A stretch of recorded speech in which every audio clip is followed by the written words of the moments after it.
Because at the end of the day, as I said in the panel, conflict has an emotional appeal.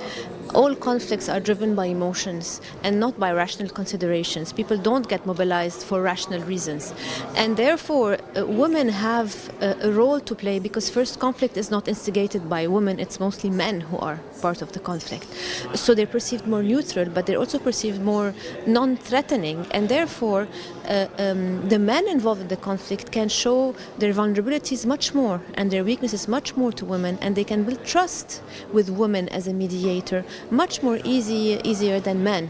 And this is my experience working with very radicalized extremist groups who, in spite of the radical ideologies, I was able to establish trust with them just because at the end of the day, if you want to resolve conflict, you have to get in touch with the human inside. You have to build empathy, you have to build trust, you have to build understanding. I'm not saying men are not capable to do that, but I'm saying usually women, by their nurturing nature, have a higher inclination to do that more naturally. Can you give us an example of a successful mediation by women, in not necessarily in the recent past, even most?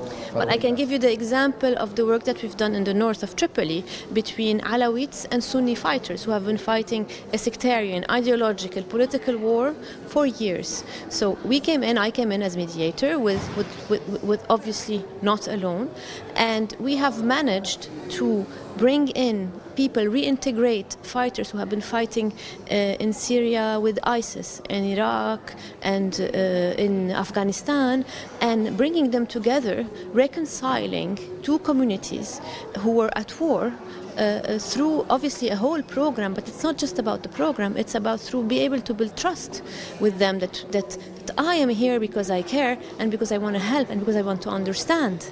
And just this idea of people feeling that they are listened to, that they are understood, that they are not judged, that they are safe in their identity that they believe in, all of a sudden you see how all of the barriers fall and how connection can start. And this is what happened with the work that we've done in Tripoli.